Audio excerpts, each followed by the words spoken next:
NASCAR track champion Rick Irwin in the number 5 car. He bought this car from Jesse Harris earlier on in the summer and campaigned it over the second half of the season.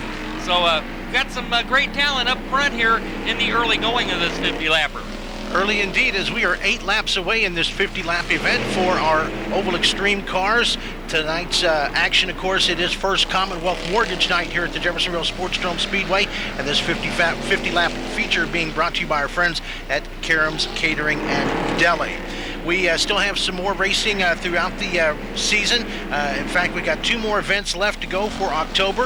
The 3rd annual 2-hour Dromer Oval Enduro will happen for you next Saturday night, October 22nd. It's where we put away the lap counter and get out the watch. It's 2 hours of action as the cars just go at it nonstop.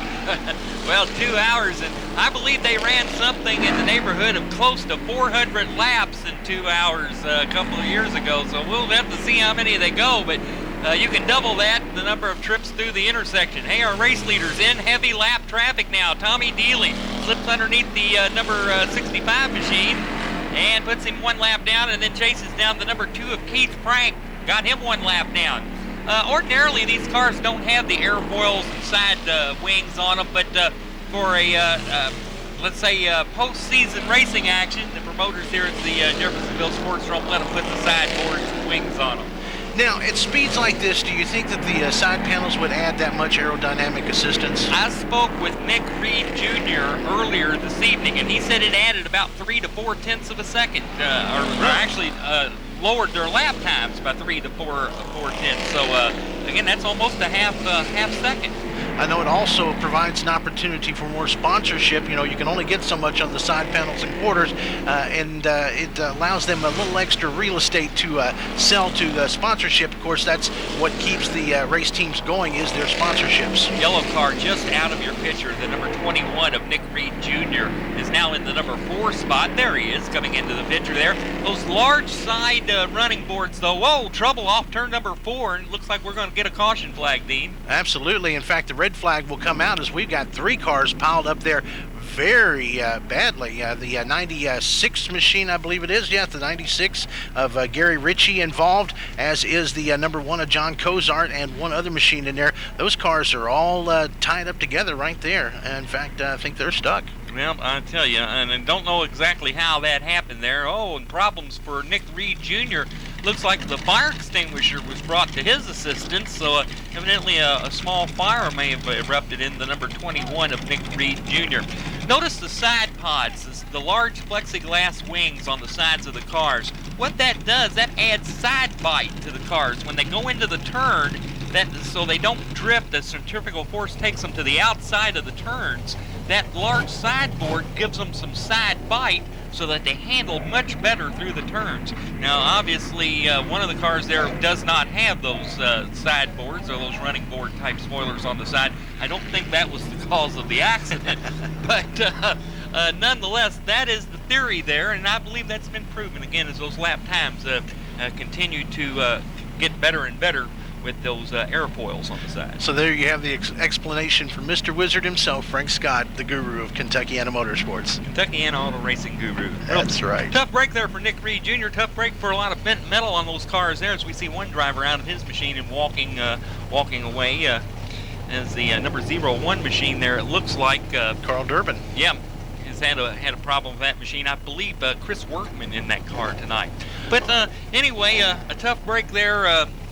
Sure, maybe they can get them back to the pits and get their cars fixed. Well, time will tell, and while we've got a break in the action, let's go ahead and take this break. We'll be back with more of the Oval Extreme 50-lap feature event here on First Commonwealth Mortgage Night from the Jeffersonville Sportsdrome Speedway. You're watching Inside Cable's ICN Channel 2. Fords and Lincolns was setting the pace. That story is true. I'm here to say I was driving that Model A. Are you seeing the red flag?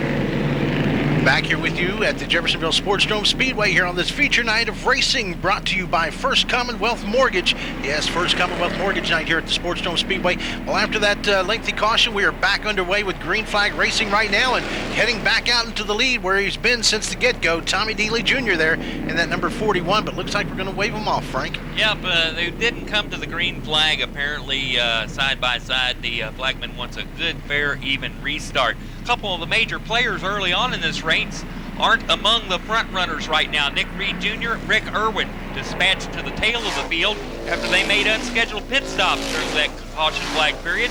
We're back under green, though. It's Tommy Dealey Jr. in the number 41.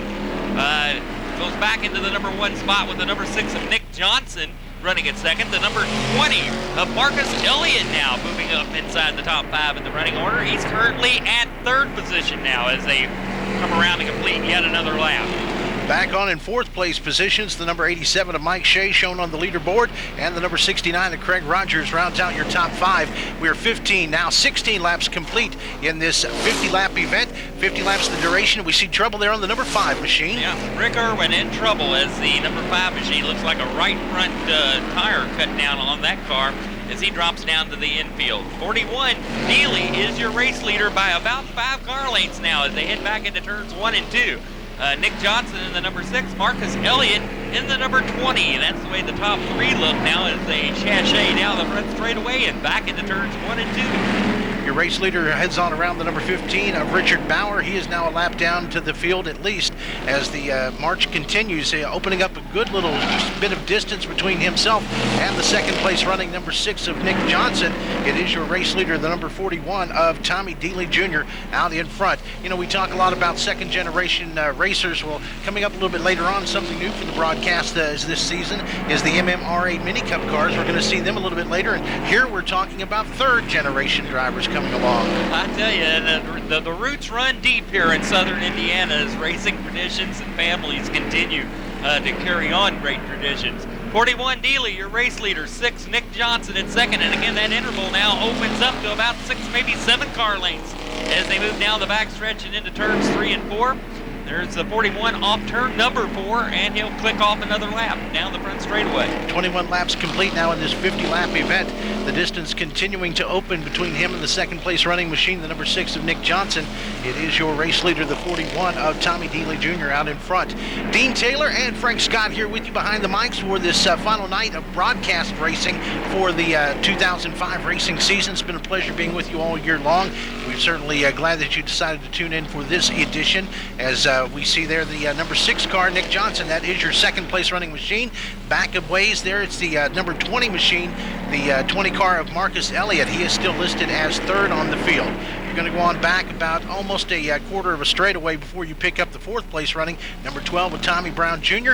And rounding out the number 5 spot is the number 69 of Craig Rogers, still holding down that position. You know, Tommy Brown Jr. Got into this race by finishing very well in the last chance qualifying race to make it into the field. He's marched that number 12 machine up through the field here.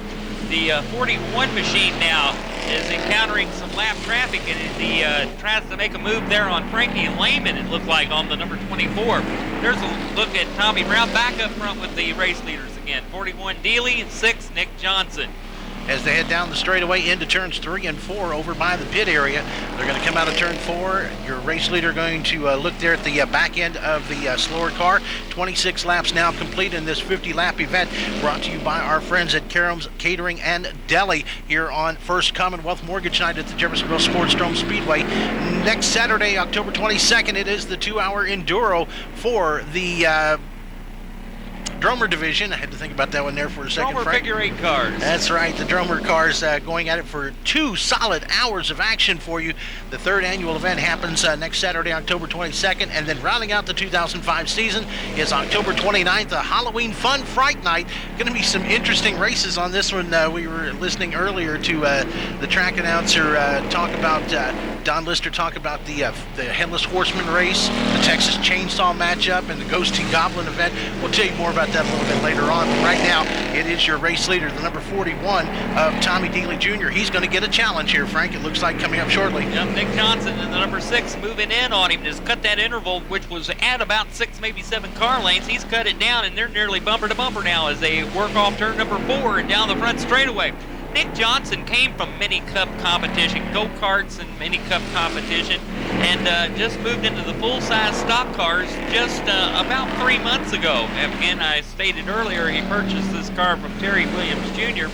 and has been campaigning it basically in the B feature. He didn't earn enough points and wasn't able to get up into the A feature towards the latter part of the year, and as luck would have it, the championship night came, and he didn't get a chance to run with the A feature drivers. Again, he'll be a championship contender next summer. There's the number 12 there of Tommy Brown Jr., another second-generation driver. He's just put Butch Ellis in the number 40 machine a lap down. Again, Tommy Dealey Jr. in 41. There is Tommy Brown Jr. as he now moves up into the number 3 spot. He's gotten around the number 20 of Marcus Elliott and has put a lap on the 51 machine there of Mike Berry. Down the backstretch into turns 3 and 4, coming up on lap number 34 in this 50-lap event for our Oval Extreme division. Again, congratulations to Troy Phillips as he picks up the regular season crown. He walked away with the top honors for the 2005 season. Not much of a contender tonight in this event, but after a great 2005 year, you know, hey, he's doing all right for himself. Well, that's just it. You know, he had that car for sale, and you know, they're a little harder to sell when you put scratches on them. So maybe he wants to sell that car and not race in this non-points, non-championship contending race event, postseason action. There's the number 30 machine of Mark Baines going one lap down. Marcus Elliott in the number 20 machine there, coming off turn number 4. And now we're back up front with the race leaders again. You know, Nick Johnson was able to close in bumper to bumper on that race leader, the number 41 there, for a few laps there, but then as they went through some slower lap traffic, the interval opened up again. So Tommy Dealey Jr. is doing something right. He's protecting that lead, and he's able to pull away at will sometimes. So again, the Moby Dick Seafood Restaurants Racing Chevrolet is perfectly tuned tonight as he cruises in behind the number 90 machine to put him one lap down, Chris Bailey. And then there's another car on the outside of your race leader there as he works his way around him. That's the number 96 machine of Gary Ritchie. He'll go a lap down to the field as once again your race leader Tommy Dealey is going to find some open territory, but it's this slower lap traffic that allows that car to move up. In fact, we've had a change up for position. No, it's still the same. The 6 car running at second, Nick Johnson, and the number 12 of Tommy Brown Jr. So it's going to be a battle for second now, Frank. Yeah, Tommy Brown Jr. and that number 12 is closed in behind the number 6 of Nick Johnson. Nick's a very young driver, and again, I don't want to state that he's inexperienced by any means. He certainly can be a championship contender next summer, but right now he's got his hands full with the number 12, Tommy Brown Jr. And I can remember when Tommy Brown Jr.'s father began racing back at the old Fairground Speedway. Wasn't that many years ago? It doesn't seem like. When the number 12, 57 Chevy with A.R. Gerard Sunoco was on the side of it. But now here's his son out here racing here at the Jeffersonville Sportsdrome. Still number 12. Some things never change. That's right. You got to keep it in the family. 42 laps complete, 8 to go in this 50-lap feature event for the Oval Extremes here on First Commonwealth Mortgage Night. This mid-race in October here for you as we get set for the big 39th annual Midwestern 75-lap Extreme Figure 8 feature that's going to be coming up a little bit later on. This will be the race that caps the season points chase for the Extreme Figure 8 division. We'll tell you all about that a little bit later on, but right now there's still a tight battle for second as the number 12 moves up on the outside. He's only got 7 laps to go in the race, and I tell you, Tommy Brown Jr. was waiting for just the right time to pull the trigger.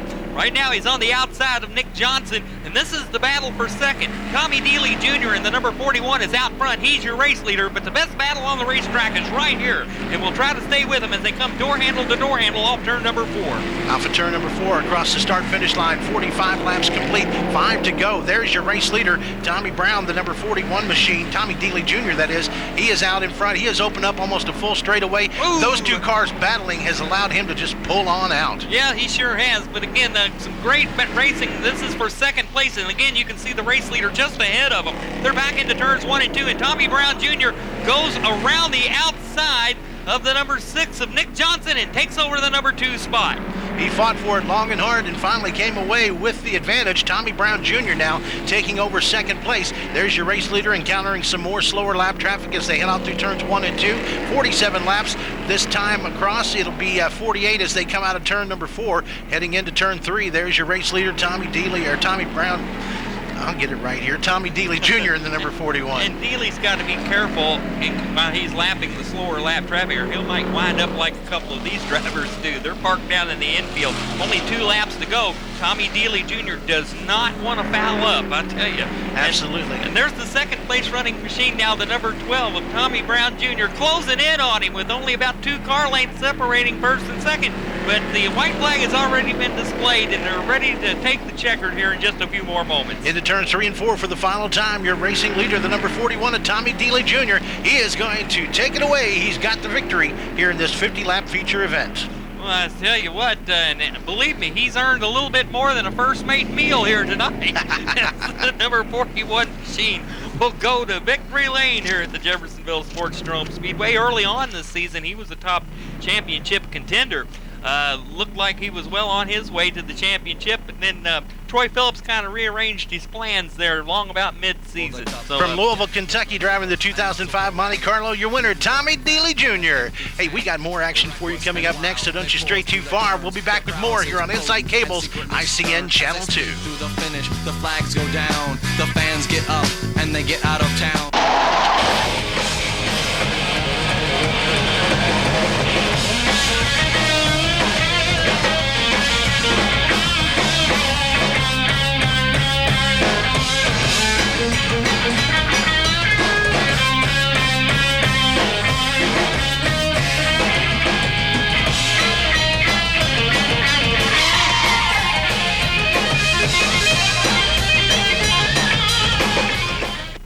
Is radiator trouble with your ride? Welcome back to Jeffersonville Sportsdrome Speedway here in First Commonwealth Mortgage Night. It's time for the MMRA Mini Cup Future Stars, sponsored by Clarksville Schwinn Cyclery. And as we mentioned, Frank, this is a division of some third-generation drivers here. Sure is. Taylor Webb out of Jeffersonville, Indiana. His father, Billy Webb, was 1988 Louisville Motor Speedway track champion. His grandfather was Buddy Webb, who drove the Paul Beard's Derby Chrysler Plymouth Roadrunner with many victories back at the old Fairground Speedway in the late 60s. So, third-generation driver, and like his father and grandfather before him, he's a leader here tonight in Jeffersonville, Indiana. The number 1 of Taylor Webb out front. Running at second, we have the number 8 machine of Bo Crawford. And then back at third, it looks like we have the number 3, and that is Scotty Orm. And Scotty had a great run early on in the heat race tonight. Taylor Webb looking for his third victory of the evening, picking up the heat race win in the Future Stars and in the open class, driving a separate car. So again, here's a feature race event. Finds himself out front again, and out front by about 6 or 7 car lengths. All right, these cars look like the replicas of the big Winston Cup type cars, but what, about a quarter scale, half scale? About that, about a third scale. They say half the size and twice the fun. They're powered by a GX390 Honda 13 horsepower Honda generator engine, technically, is what they're powered by. And it's a great way to get started in stock car racing. And like I said, half the size, twice the fun. Out front, Taylor Webb. That's right, Taylor Webb leading the way with 4 laps complete in this 25-lap event for our MMRA Mini Cup Future Stars, brought to you by Clarksville Schwinn Cyclery. Running second on the field, still the number 8 of Bo Crawford. Third belongs to the number 3 of Scott Orm. Fourth place, we're going to find the number 5 machine of Alec Webb, another Webb in the top of running here. And then the 53 of Ethan Resiford, I believe it is. Pardon me, Ethan, if I mispronounced that, but Ethan Resiford running at 5th place. Ethan's got a good run going inside the top 5 here tonight in the running order. The youngest driver in the field is presently in the number 3 position, the number 5 of Alec Webb. He's only 10 years old, and there's a good look at him there in that number 5 machine. Right now, he leads that number 3 of Scotty Orm, but that driver is only 10 years of age, and right now he's averaging about 45 miles an hour.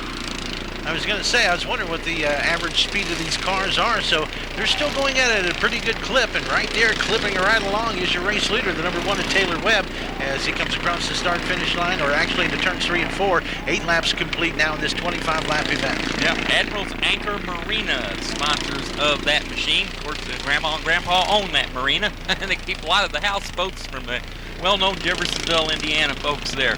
The number 1 machine slowing down. Looks like we've got a car spun around. It looks like a replica of a Josh Clemens car, but technically it's the number 14 of Stephen Veal, who is the driver of this Mini Cup machine in the Future Stars. And that is the reason for the caution. He has bumped that car into one of those large earth mover cars. And maybe we can get back to him there. The roof on the car hinges like a lid, and that's how the driver climbs out. It's like a great big roof flap. But that's how they climb in and out of these machines. Looks like he's going to stay in the car and get back in the race event. All right. Now, these cars obviously don't have starters. They have to push start. Nope, they have a pull starter. Oh, okay.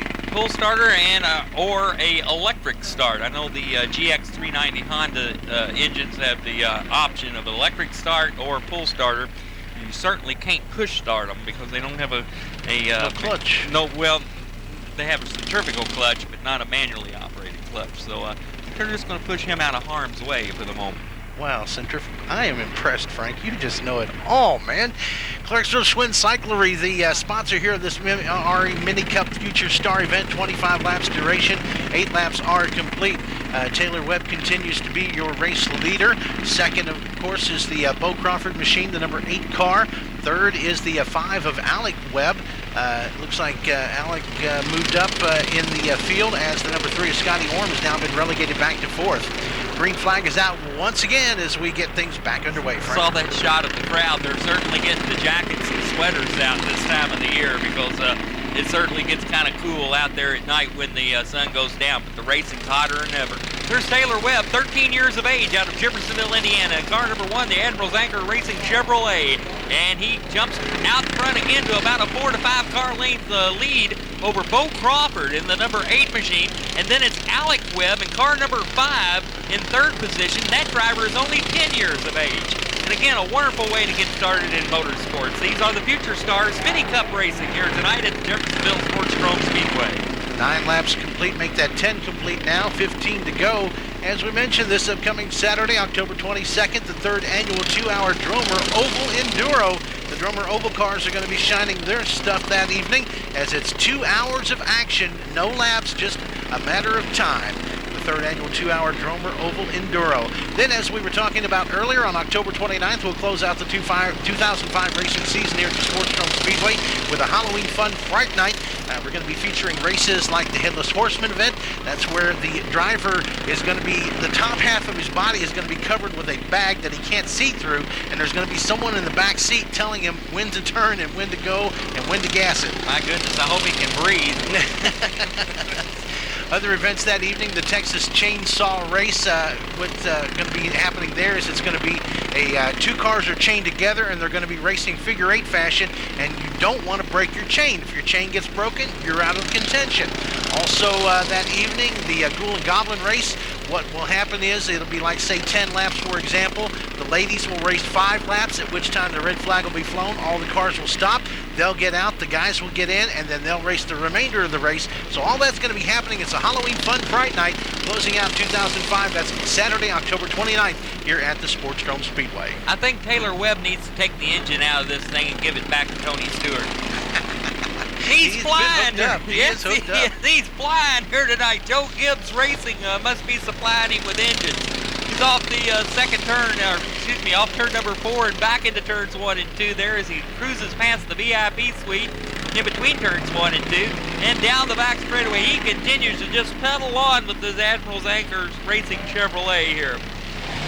Out in front, the number 1 machine, the 8 car is running second. Bo Crawford has held on to that spot from the get-go, but he is being reeled in with each progressive lap by the number 5 there of Alec Webb. Alec up in 3rd place position. 17 laps complete now in this 25-lap feature event. And Frank, those are the only 3 cars left on the track. Well, I tell you what, and that number 8 machine, I was just watching him, Bo Crawford. None of these drivers are over the age of 15, I think. Your race leader, Taylor Webb, he's 13, and then the number 5 there, he's only 10 years old. But one of these days, maybe Bo Crawford in the number 8 machine, maybe he can go after a beer company to maybe buy an ad on the side of that machine. Who knows? Not for some time, though. It's going to be a close matchup for second place here as the laps progress. Right now, your race leader has checked out on the field. Taylor Webb way out in front there. Well, considering the size of the cars, we're going to call that about a 20-car length lead. It looks like it. I tell you what, it's every bit of that. Looks like the checkered flag coming out. 20 laps are completed. Taylor Webb takes this one hands down in the Admiral's Anchor Marina Racing Chevrolet. Taylor Webb picking up the win here tonight in Jeffersonville, Indiana. That's your future stars in the MMRA Mini Cup cars. We've got the Open Division still to go and that 39th annual Midwestern Figure 8 Championship event. That's all still to come here on Inside Cable's ICN Channel 2. Hello and welcome to Inside Shopping Kentuckiana. My name is Tom Lovelace. I'm normally with Bob Hook Chevrolet, but this morning I'm with Mike Gibson at Jeffersonville, Indiana Sportsdrome Speedway. And Mike has a tremendous season to tell us about this year, Mike. Yes, Tommy, we do. We have a great season coming up this 2005. We're going to feature 8 different types of racing this year. It's going to start out with Extreme Figure 8, Dromer Figure 8, Oval Extreme, Dromer Oval, Legends, Mini Cups, Monster Trucks. Oh, Monster Trucks, Speaking of that's which, right. yeah. Monster Trucks, late July, they will invade the Drome. Plus, the all favorites, School Bus Figure 8s, will return twice this season in 2005. And that's some exciting racing, folks, because Monster Trucks in Jeffersonville, school bus racing's at the track. I mean, what a fantastic season this year. And a great new pace truck this year we've got coming up. Yes, we do. Thanks to Bob Hook and my friend Tom Lovelace here, Sportsdrome Speedway does have a new pace truck for this season, 2005. You can see that every Saturday at 7 p.m. And I'm going to tell you what, we've got a super exciting season. And what are there special events you have for each division? The special event, the main thing this year that we're going for is our new Extreme division. You're actually leaning against our Extreme car. We're going to run 7 races for a Midwestern Extreme Championship Series. Never done before in Kentuckiana, never done in Figure 8 racing anywhere. It's a $60,000 total purse money. Mike, now the construction's done on 65, it's much easier to get to the Sportsdrome. Yes, Tom, it is. You can get off at exit 2, Eastern Boulevard exit, or you can go to Lewis and Clark exit 4. Both exits are easy access from the new improved I-65. You can also go to www.sportsdromeonline.com and download our directions to the Speedway. That's great. Thanks, Mike. And don't forget, racing every Saturday night at 7 o'clock. My name is Tom Lovelace with Bob Hook Chevrolet, and this is Mike Gibson with the Sportsdrome. And thanks for shopping Kentuckiana.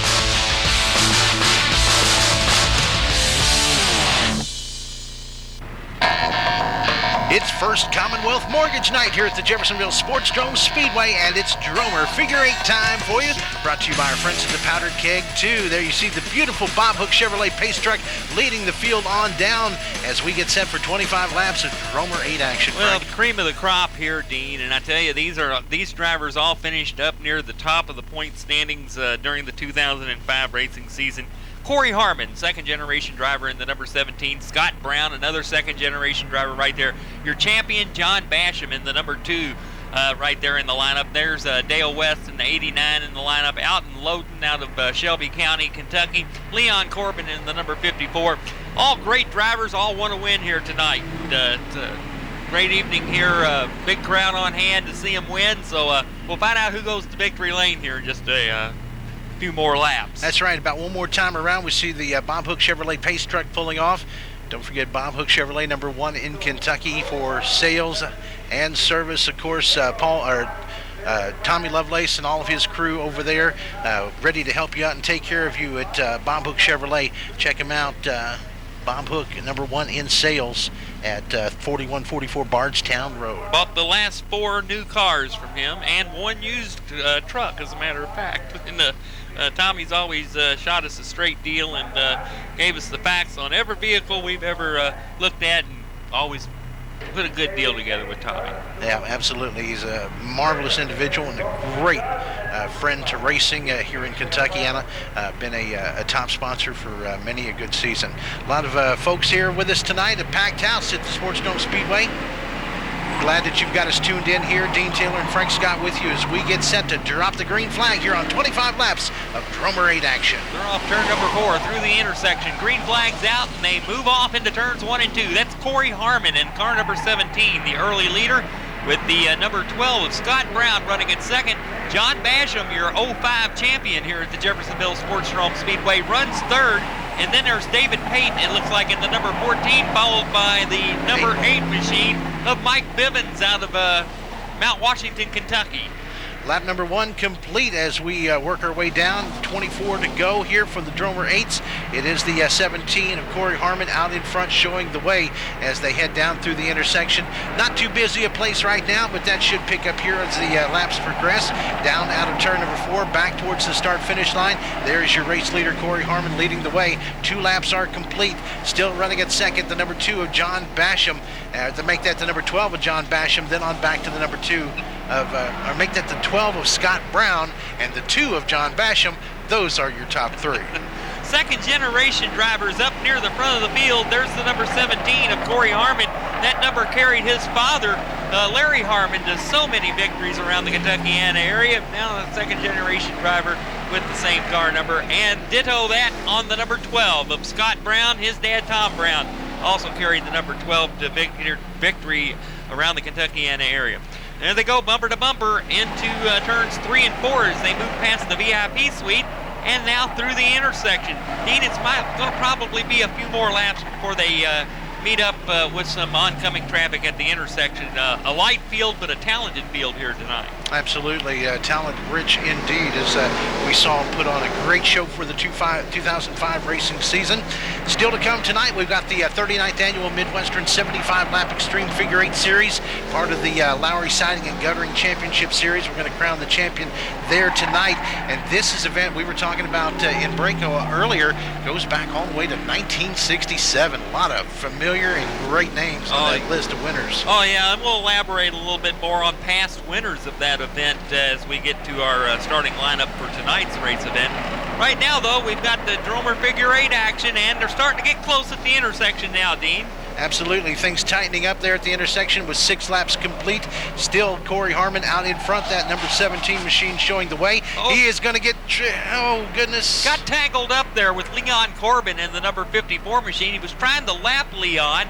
Leon zigged when he should have zagged, or at least that's what Corey thought he was going to do. Anyway, it'll be Scott Brown in car number 12 now who has taken away the lead. And now he'll have to figure out who to zig and zag with when he gets to the intersection. Absolutely. Of course, Corey, as we've seen, was out in front for quite a long time there. As things getting tight there at the intersection. We told you sooner or later it would happen. But right now, the number 12 machine is Scott Brown out in front. He is going to have a mirror full of Corey Harmon, though, as they head down through the intersection. Through the intersection and back into turns 1 and 2 as they complete yet another lap here. 8 laps completed. The number 12 of Scott Brown is your race leader. 17, Corey Harmon continues at second. And you got to think the number 2 of John Basham, he's just going to kind of just watch those 2 in front of him, because when they snap, he's going to snap on them. Absolutely. It's anytime you see an opening, you go for it. And as the king of stock car racing used to say, I'd rather be lucky than good any day of the week. There's your race leader, the number 12 of Scott Brown out in front. Corey Harmon still right back there at second.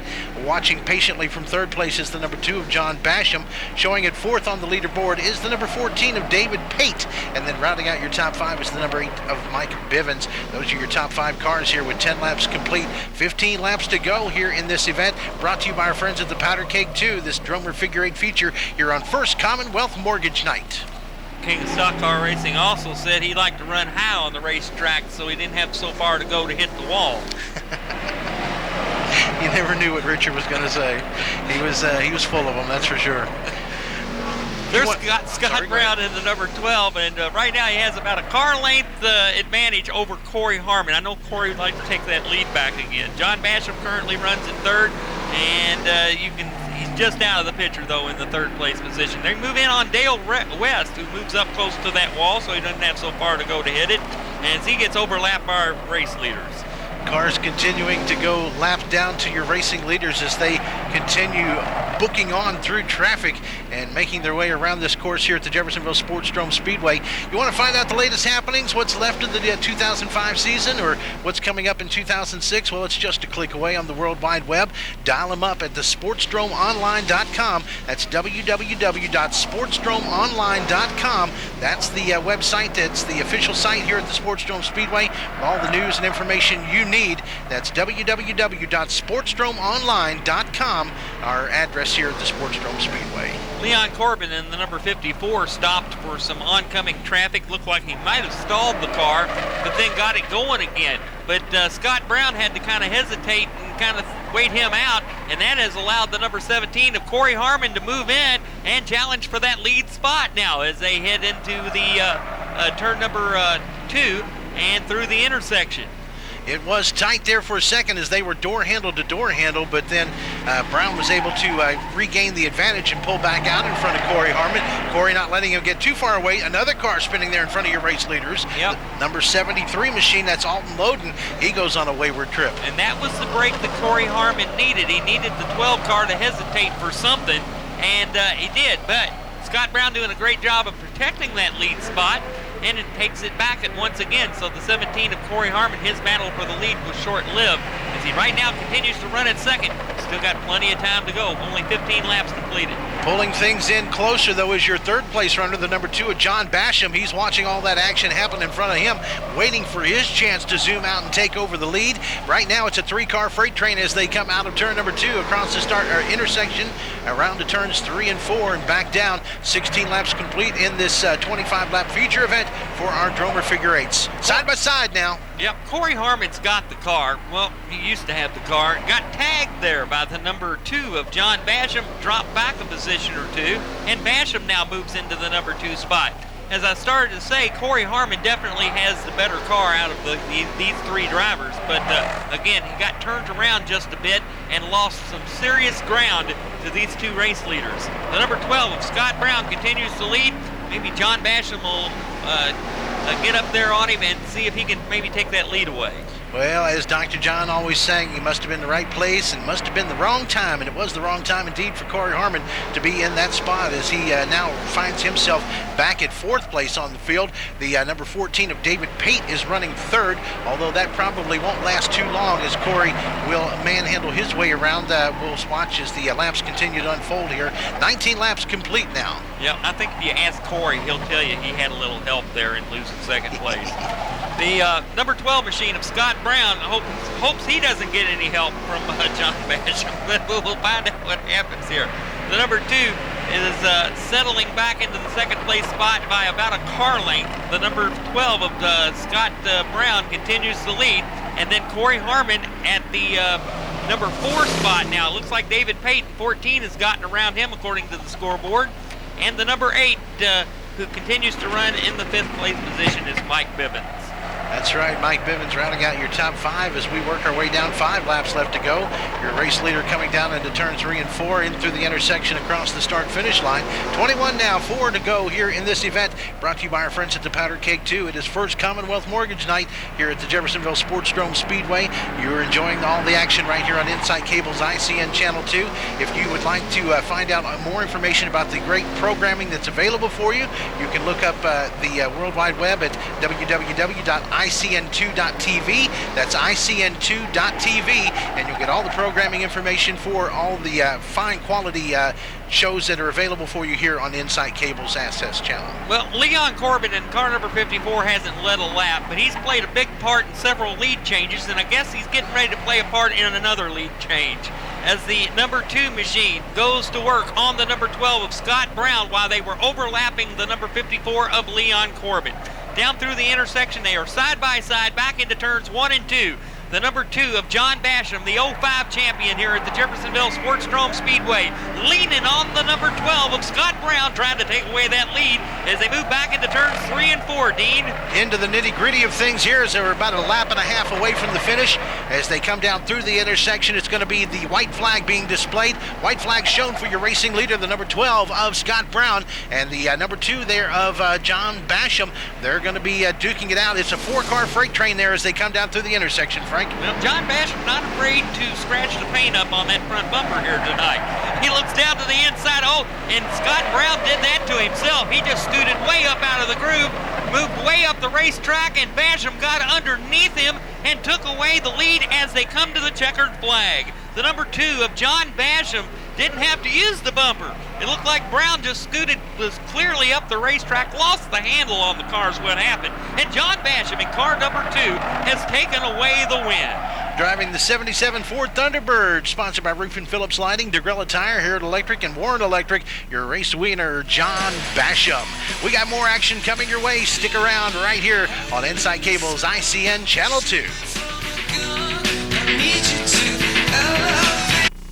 Seems that most countries.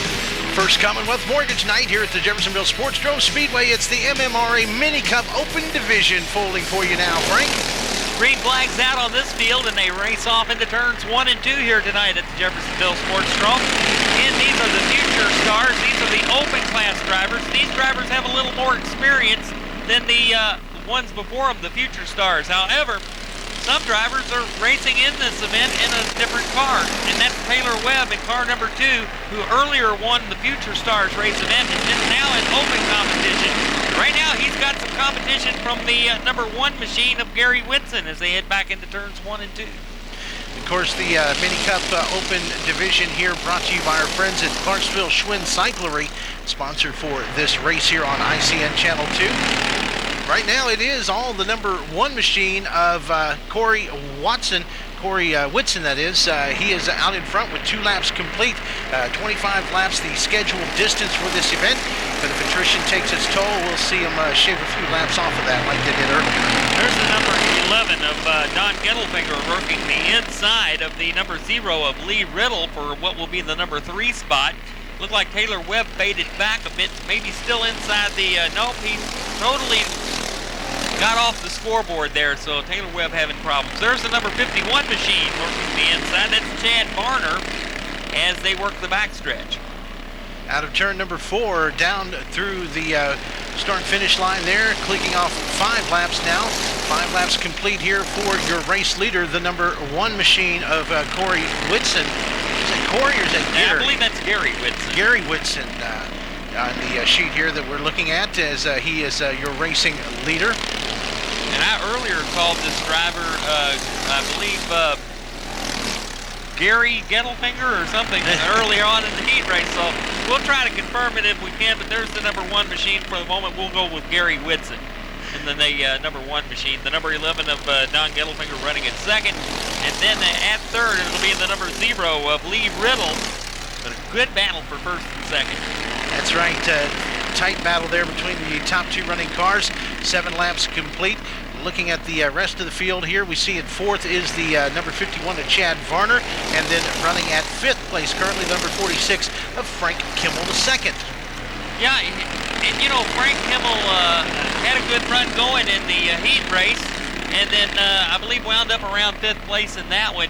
But again, hasn't had the best of luck here at the Jeffersonville Sportsdrome, at least in the past couple of open competition mini cup events that we've had here the past 2 here on the schedule. Looking for a victory here tonight. He's currently in the number 4 spot, chasing down these race leaders as they work off turn number 4 and down the front straightaway. Again, these are 13 horsepower Honda GX390 engines, and for the most part, they're Honda generator engines, and they develop 13 horsepower. But still a lot of might there in the little mini machines, as we mentioned earlier, about 1/3 scale compared to their bigger brethren, but they do look very much reminiscent of a Winston Cup or of a Nextel Cup type car. It's been a long time. NASCAR Cup. There you go. That'll work. 46, there he is, Frankie Kimmel, and the number 2 of Taylor Webb, both second-generation drivers moving back into turns 3 and 4. Third-generation drivers, excuse me. There you go. Third generation. And there's your race leaders, the number 1 machine of Gary Whitson and the number 11 of Don Gettelfinger, another second-generation driver. Time marches on, Frank. I remember when we used to do radio shows together, we'd have old-timers night. Who'd have thought that the day would come when we would be the old-timers? I'm telling you. Whoa, one car getting out of shape there. That's the number 0 of Lee Riddle as he chases down the 11 of Don Gettelfinger. Of course, the inside of the track there, you see the little rumble strip, which for the full-size cars is really not a big deal. But you get one of these little guys on there, they're going to do some bouncing big time. It's going to get your attention, I'll tell you that. Well, good move for second now. The number 0 of Lee Riddle is pulled around and into the runner-up spot. And now comes Kimmel up into fourth place position as he'll take up that spot. On back in the number 5 position is the number 2 of Taylor Webb.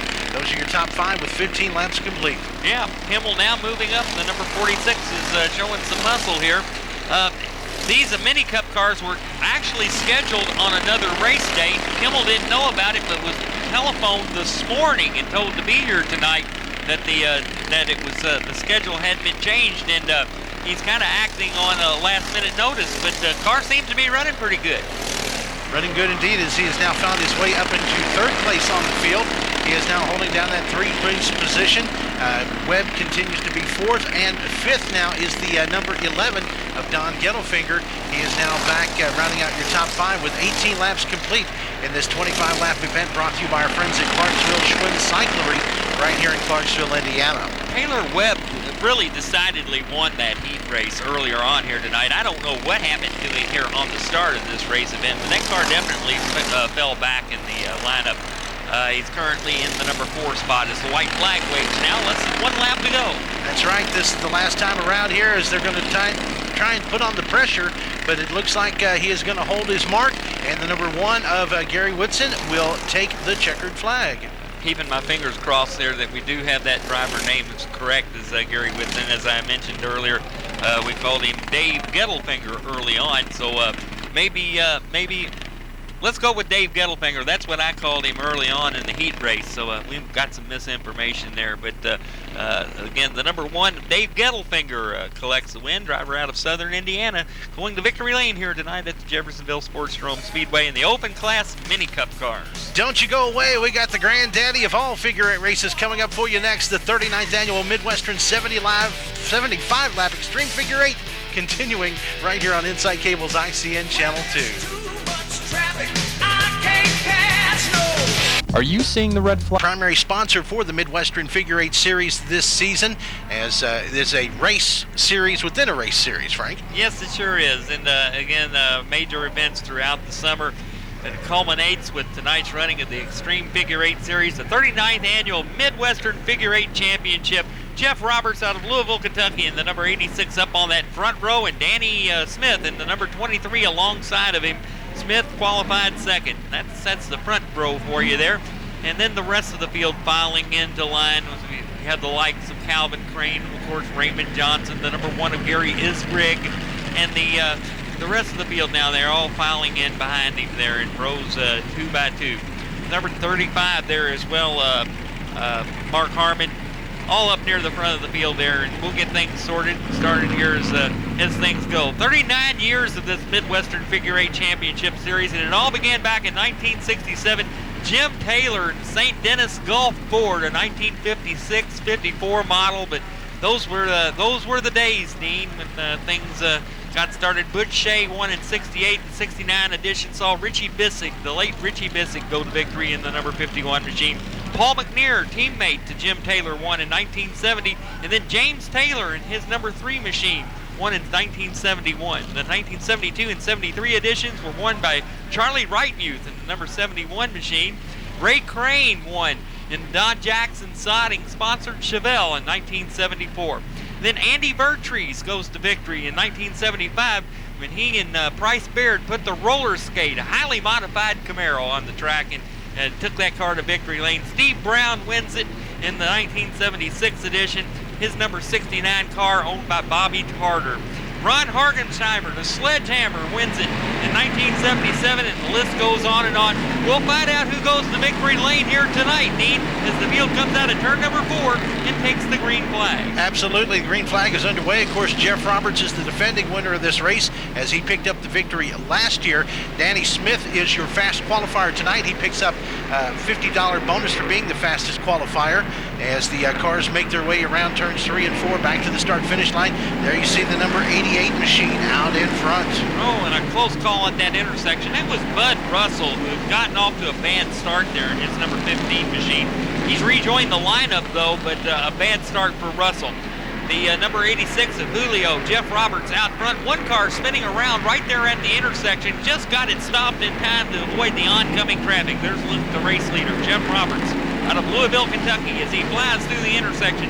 The number 23 of Danny Smith runs it second.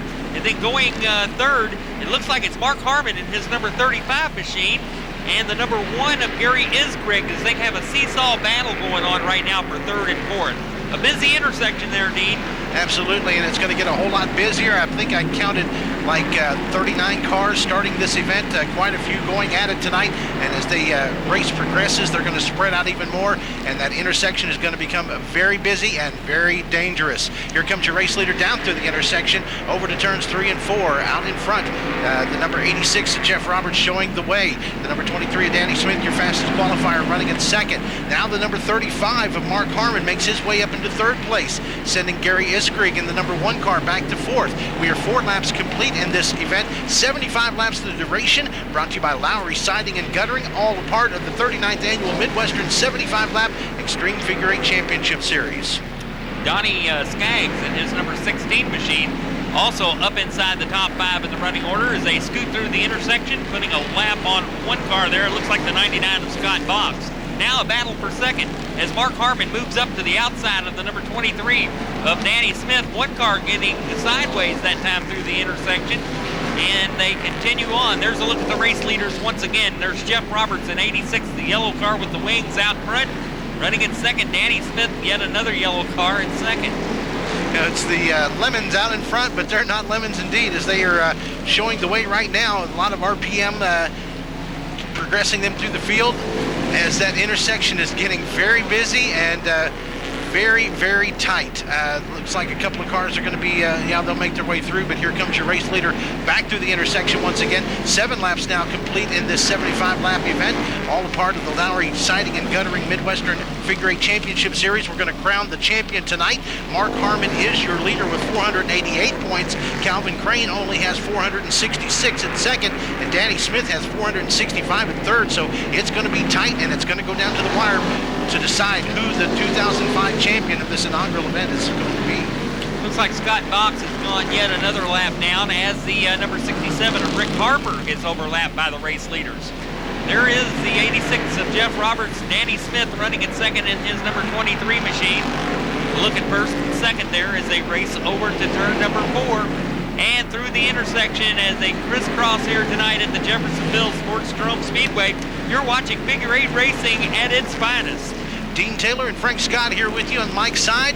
So glad you're tuned in for this event, the final broadcast of the 2005 racing season, and what a broadcast it is here at the 75-lap Midwestern Figure 8 Championship Series, coming to a culmination this evening. Your race leaders coming down through the intersection, making it now 9 laps complete, make that 10 laps complete, as Jeff Roberts still out in front. A few sparks there from the number 23 of Danny Smith, but that's usually just something coming off the brakes or something usually. Yeah, but these brakes have a habit of kind of heating up, especially on these really tight corners here at the Jeffersonville Sportsdrome.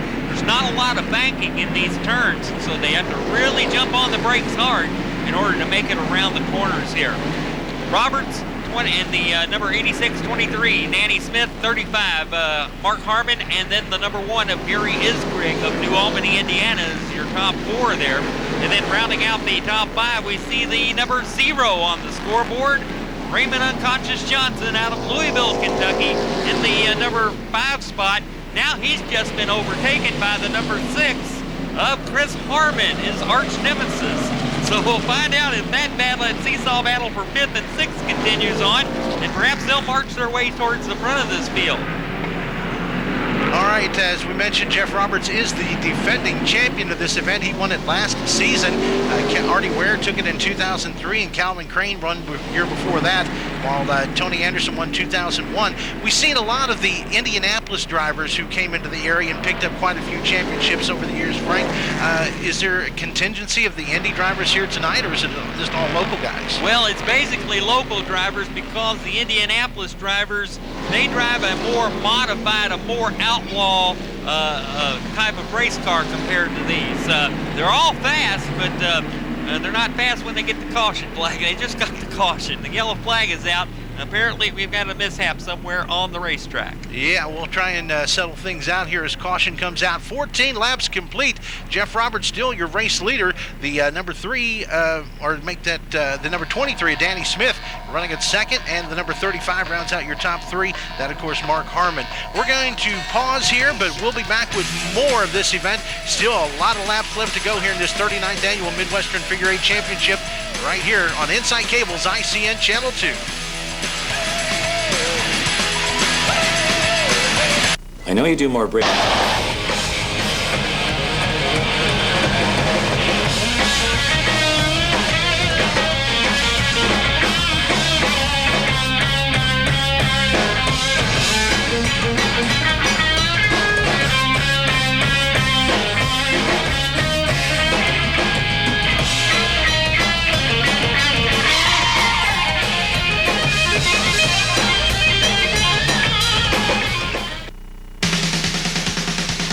Back here with you at the Jeffersonville Sportsdrome Speedway. Before the race tonight, we had all the drivers out for the fans to take a look at them, Frank, and so we had the driver introductions. Well, and again, for major race events here at Jeffersonville Sportsdrome Speedway, they kind of do a group photograph of the entire starting field, and then they individually introduce each of the drivers in the starting lineup. So, again, that's the way the race drivers can kind of bond with the race fans, and it's always a great deal here at the Jeffersonville Sportsdrome Speedway.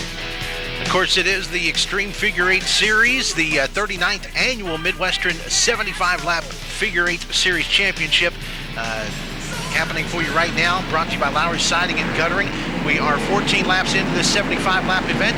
Caution coming out, a lot of fluid on the track that had to be cleaned up, Frank, and it looks like the green is out and we're back underway. We're back to green flag racing. Got to keep in mind these cars have powered by a race engine naturally, but the transmission is an automatic transmission. Lots of racing fluid there, and transmission fluid. Time to time when they experience transmission problems, the fluid gets on the racetrack, and there's sometimes 13 to 14 quarts of it. That's exactly what happened there in that early going. We're back under green, though, 15 laps into this thing, and it's the number 86 of Jeff Roberts out front with Danny Smith and the number 23 in second. Mark Harmon in the number 35 machine in third, and then it's Gary Isgrig in the number 1 machine with the big tall sideboards on it there. Moving through the intersection, white car into your picture, and the number 4 spot. Rounding out that top 5, we have Chris Harmon in his number 6 machine. As they move through the intersection, they begin encountering some traffic in the 99 of Scott Box, stopping at the crossover for the oncoming traffic. Of course, the cars race all year long for a divisional championship. That was decided last week.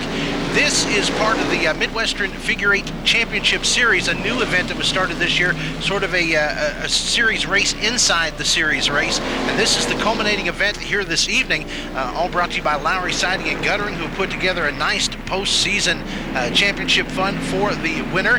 And as we go into tonight's event, as we mentioned, Mark Harmon has the lead with 488 points. Calvin Crane has 466, and Danny Smith has 465. Jeff Roberts has 420 points, so it's still very tight, and this race will decide who the Midwestern Figure 8 Championship belongs to this year. Well, right now, Mark Harmon, and currently in third position, his car number 35 machine, is right now in pretty decent shape to win this championship. All he has to do is have a solid run there. As you can see, he's not really putting any pressure on first or second place. He's going to kind of sit there in third position. Great battle, though, for the lead spot. 23 Danny Smith and 86 Jeff Julio Roberts. As they move side by side there for a moment into turns 3 and 4, off turn number 4 through the intersection. You can see how close they get at the crossover. Absolutely, and there's 150 trips through the crossover tonight, 20 now complete, so we've been through that intersection 40 times so far, and no mishaps yet, but the night is still early, as you see there, getting very close, but there's your race leader continuing to dice it up. He'll make his way around a slower car, the number 8 of Jason Zender, sending him a lap down to the field. Race leaders through the intersection and back into turns 1 and 2. There's Rick Harper in car number 67, one of his first starts of the season here in postseason action, as he gets overtaken now by the race leaders through heavy race traffic as they move back into turn number 3 in front of the VIP suite. Now over to turn number 4. Jeff Roberts continues to lead. We'll watch them as they come through the intersection this time. Looks like the flow of traffic has eased up as far as the oncoming concern. but it's going to get tight again here shortly as they continue to space things out and work their way through the field. Your race leader coming through the open intersection right now. 22 laps complete in this 75-lap event. It is first Commonwealth Mortgage night here at the Jeffersonville Sportsdrome Speedway. Dean Taylor and Frank Scott here with you, bringing you the action here on Inside Cable's ICN Channel 2. Don't forget, if you want all the programming information about Inside Cable's Channel 2, dial them up on the World Wide Web at www.icn2.tv. That's ICN and the number 2.tv. We got a caution flag period about 10 laps ago. Dean, on that restart, what did we count? About 22 cars still in the running here? Well, before the cars came back out, it was down to 15, so we had lost about half the field. But then once the action started to get ready to commence again, a lot of the cars come out of the pits, so we're back up to in the 20s now. And some heavy traffic at the intersection. One car stalling there at the crossover. Now it looks like he's gotten it going. That's Dale West. His car number 89 is cleared from the intersection area after stalling his car. Gary Isgrigg in his number 1 machine, some tall sideboards on the side of that machine, but right now he's in the number 3 spot as he chases down our race leaders. The number 35 machine of Mark Harmon has dropped back, digressed back to the number 4 spot. He is currently the points leader in this championship chase. And again, he just needs a solid finish here tonight. For the moment, he's a long way to the end of this thing, so he's going to kind of run a little bit conservatively here in the early going. A little over the 1/3 of the way mark as we are now 26 laps complete in this 75-lap event.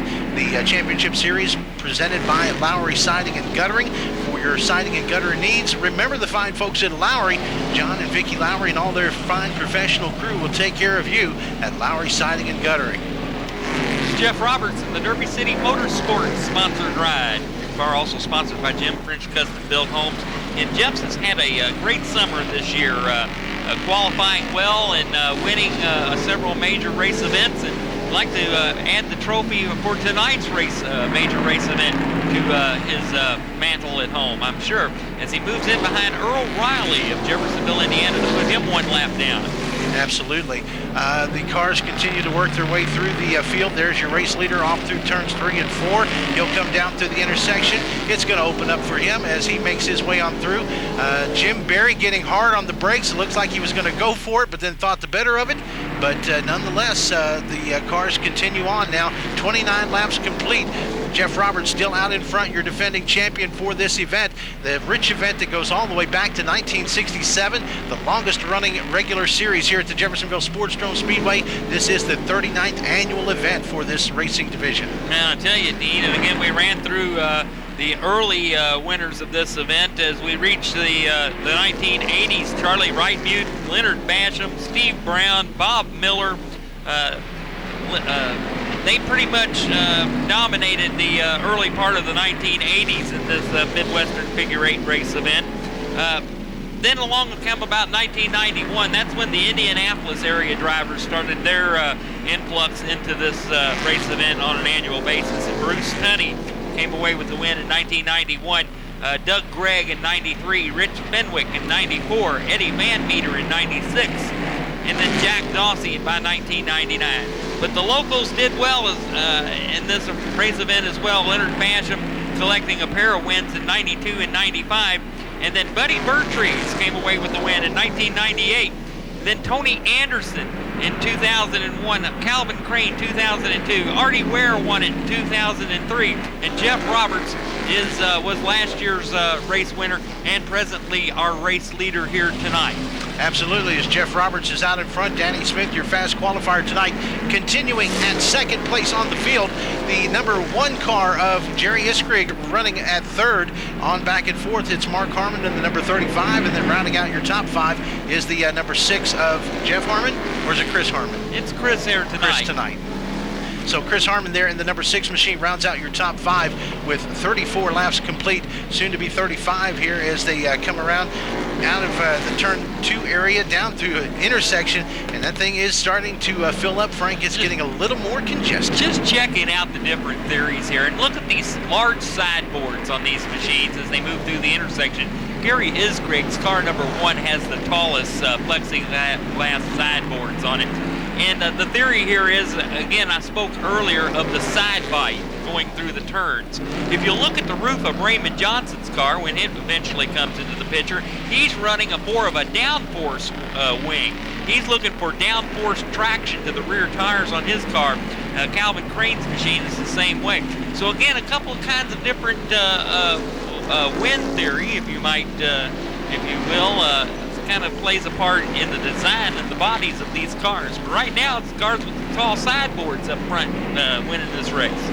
So we'll keep a check on that throughout this event. 37 laps now complete for Jeff Roberts, your race leader, as he has got about a 1-2 car length lead over his closest competitor, Danny Smith, who is now starting to see a little heat there for the second place spot as the number 1 of Jerry Iskrig moves to the inside to challenge for that position as we watch him progress through turns 1 and 2. Looks like Smith will regain the handle, but they'll toss things up. It'll be Smith on the inside groove this time, but it looks like they'll still stay single file. Well, I tell you, and Smith has had his hands full with that battle for second place. That has allowed Jeff Roberts to kind of open up an advantage on his number 86 machine, and he clearly is not being pressured for that lead spot. There's a look at your race leader off turn number 4 and through the intersection. He has all of about 6, maybe 7 car lengths separating himself and the second place running Danny Smith in his number 23 car.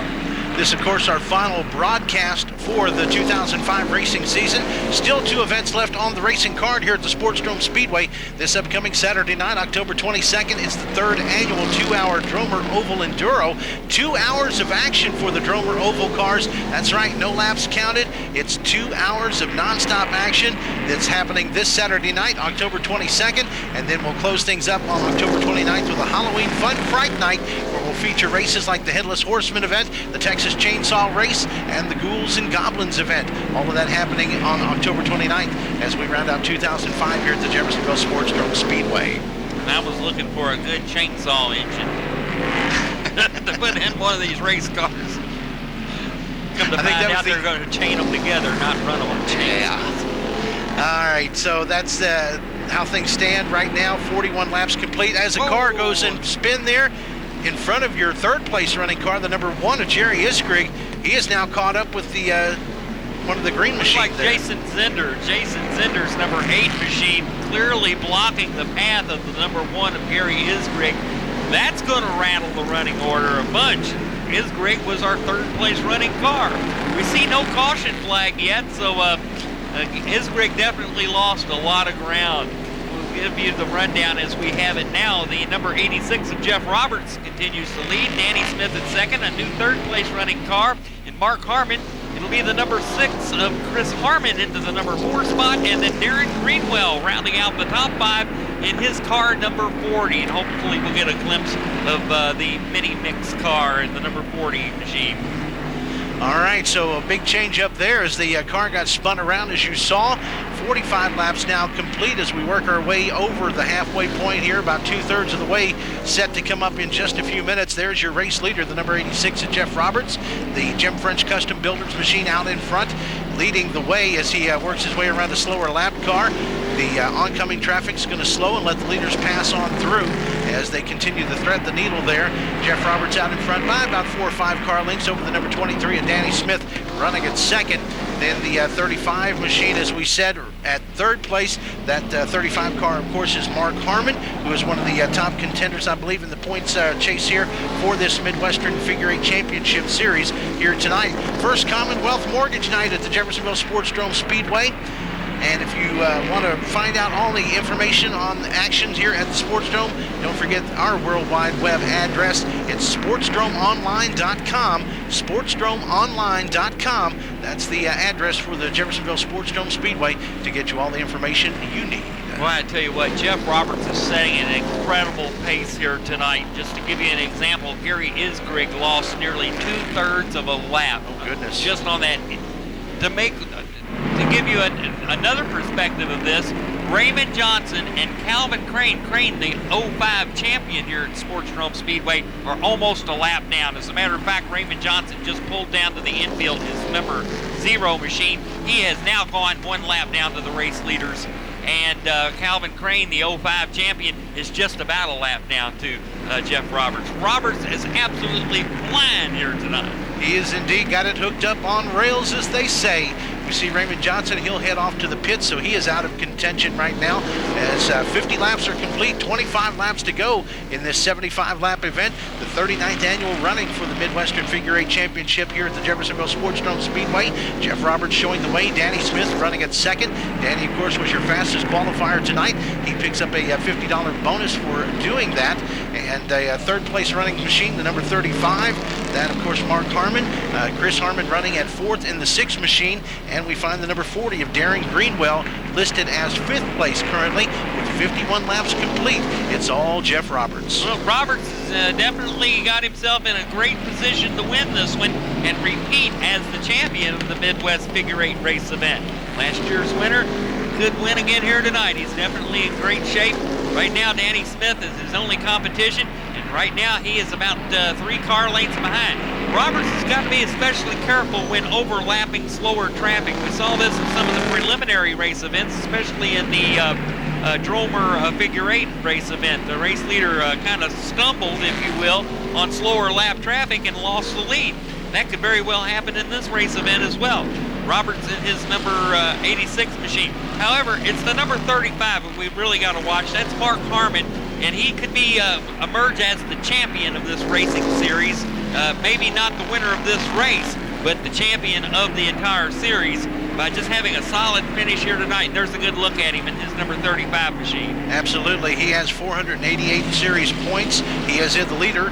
Calvin Crane has 466, and Danny Smith has 465. So it looks like it's going to come down possibly between Harmon and Smith for the series championship in this inaugural championship event for the Midwestern Figure 8 Series, brought to you by Lowry Siding and Guttering, the official title sponsor for this year's event. There goes your race leader, Jeff Roberts, looking to the inside of the number 4, Calvin Crane. Calvin's going to go a lap down on the field as we are 55 laps, make that 56 laps complete in this 75-lap event. And here's Danny Smith. He sees Roberts going to the outside of the 4 of Calvin Crane. Smith is going to try to go to the inside of Crane and perhaps take that lead away.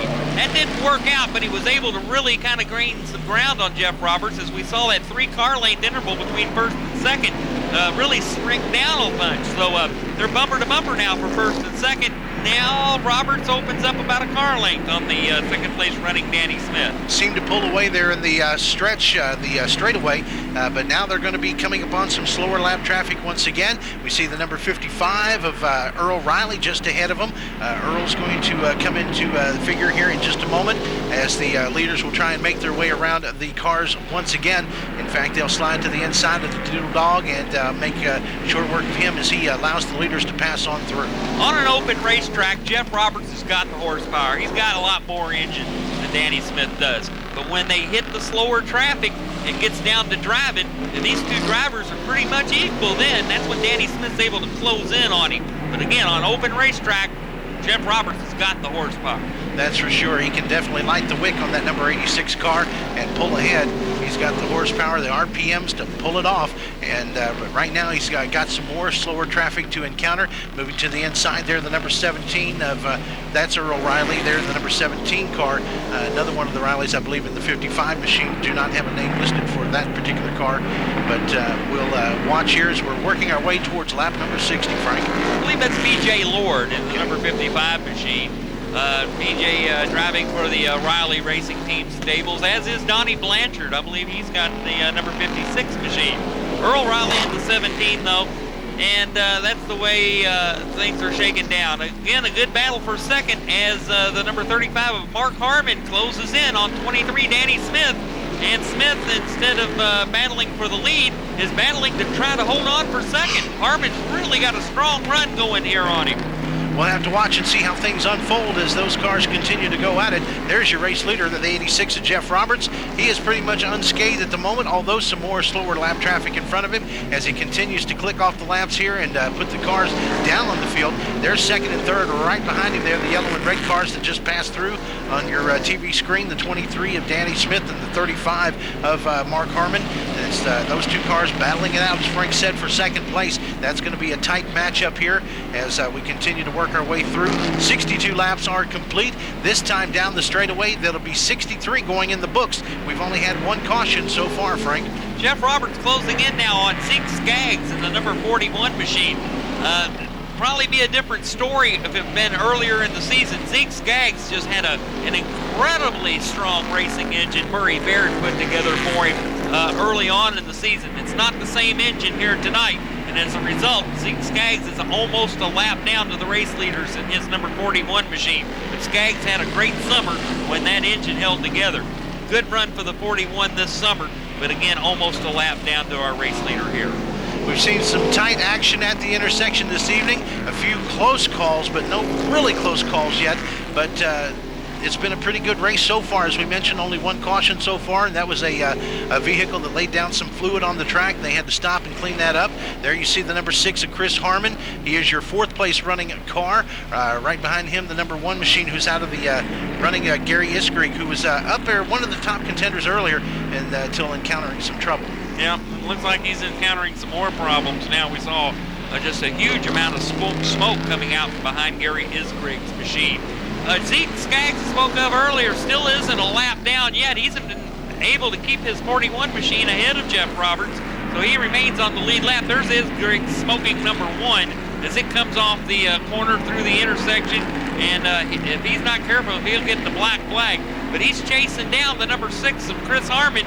Isgrig has worked his way back up to 5th and trying to overtake Harmon for 4th. There's a look at the race leader again, the number 86 of Jeff Roberts is Derby City Motorsports Jim French Custom-Built Homes Racing Chevrolet, moving back into turn number 3.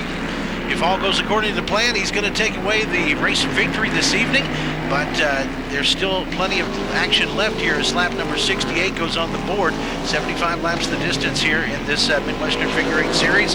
As we mentioned, Mark Harmon has the points lead with 488, and then Calvin Crank with 466, and Danny Smith with 465. So it's going to be a tight matchup between those two, but it looks like if Harmon stays where he's at, perhaps, well, although Smith is running second.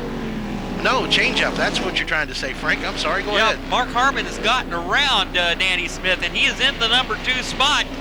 We'll just call it a lock on that championship if he just sits where he's at. But will he? Nope. He's going to chase down Jeff Roberts. Not only win the championship, but try to win this race as well. As they move down through the intersection, they're right behind Zeke Skaggs, the last car on the lead lap, car number 41. We're headed into the final thick of things. Only 5 laps left to go. Lap number 70 goes on the board as your race leader comes down through the intersection. He has got a slower car in front of him, the number 41 machine there, holding things up as they continue trying to make their way around. The number 41 is Zeke Skaggs. And it looks like Jeff's going to have to make a tab, but here comes Harmon. Yep, Harmon goes to the whip. He'll look to the outside of Jeff Roberts as they head down into turn number 1. They're right behind Zeke Skaggs in car number 41. Skaggs almost a lap down. They're moving bumper to bumper over to turn number 3, over to turn number 4. They duck underneath the 41 of Zeke Skaggs, who moves to the inside and allows the race leaders to pass on the outside. They're back into turns 1 and 2. All right, Roberts is there on the outside groove trying to take advantage, but it looks like Harmon's going to try and slip in underneath as they continue trying to put Zeke Skaggs a lap down, at least to the field. As we wind our way down here, it'll be 73 laps down this time through as they come across the start-finish line. 2 laps to go. Jeff Roberts is trying to hold on, Frank. Yep, the 35 machine of Mark Harmon. I said he was running conservative a little bit earlier on in the race event, but now we're going to find out just how much race car he has under him. As he pulled up side by side with Jeff Roberts that time heading into the turn. Whoa, and a little push and shoving going on here as Harmon gets turned around by, it appeared to be Jeff Roberts there on the rear bumper. So it looked like Harmon at one point got around Roberts, but then got turned around. Not going to say it was Roberts, but it looked like a yellow car definitely on his rear bumper as he got turned around. We'll have to see if they got that perhaps on replay a little bit later on, but right now it is still Jeff Roberts out in front as the white flag has flown. In fact, this will be the last time through the intersection, as I believe the checkered is getting ready to fly. Yes, the checkered has flown, and Jeff Roberts is going to take away the victory. Well, a good run here tonight for Jeff Roberts as he repeats as the race winner of this Midwestern Figure 8 75-lap race event. The number 86 of Jeff Roberts. And again, don't know if it was Roberts or Zeke Skaggs who had made contact to the 35 machine of Harmon. Unfortunately, we didn't capture all that, or we didn't originally see it. It just looked like a yellow car. Looks like Calvin Crane went out a little out of control there and made contact to our race winner, and we have one car involved in a foot race right now as he goes over and checks on Calvin to see if he's okay. Calvin, trying to help him loose his belts. Looks like kind of help him out of the car and help him out of the machine. But anyway, it looks like we've got a couple of racing officials over there who are kind of taking care of things, and I tell you what, it's very unfortunate sometimes that we have some unsportsmanlike conduct. Well, you got to admit, when you're going at it with your adrenaline pumping and everything, you come out of that race car, you are fired up. Yes, you sure are, and chances are you sustained a little damage to the machine. You got to get the checkbook out and get it fixed, and definitely can get upset in a hurry. These race cars are really expensive. And unfortunately, cooler heads not always prevailing. That's why we had track security. Exactly right. Well, Jeff Roberts will go to victory lane and collect the large part of the winnings here tonight, the money and the trophy and the gold and the accolades that go along with it. Jeff Roberts repeats as the Midwestern Figure 8 champion here at the Jeffersonville Sportsdrome Speedway. Okay, Frank, I think they said that we've got a replay coming up here as we continue to watch the unfoldings here. Yes, here we go. Okay, we'll see what happened here is Mark Harmon in car number 35 was the race leader. 86, Jeff Roberts tags him at the rear of the machine and turns him around. Now, again, we say he gets turned around. We don't know if Harmon may have lost traction and there was some contact there. I'm not going to say he did it purposely, but Harmon didn't get turned around on his own. Yeah, something helped out for sure, but Jeff Roberts will take home the victory, and for the second year in a row, he'll repeat as champion of this event. Looks like the number 23 of Danny Smith finished second, and the number 35 of Mark Harmon will finish at third, it looks like. So it's anybody's guess as to how things are going to unfold in the points championship for the Extreme Figure 8 Series. Yeah, forget the race. Was Harmon able to finish high enough in the running order in order to win the championship? And again, we see a replay here of one driver getting out of his car and going over and apparently having a word or two there with Calvin Crane, the driver of car number 4, and then another driver coming over to help out.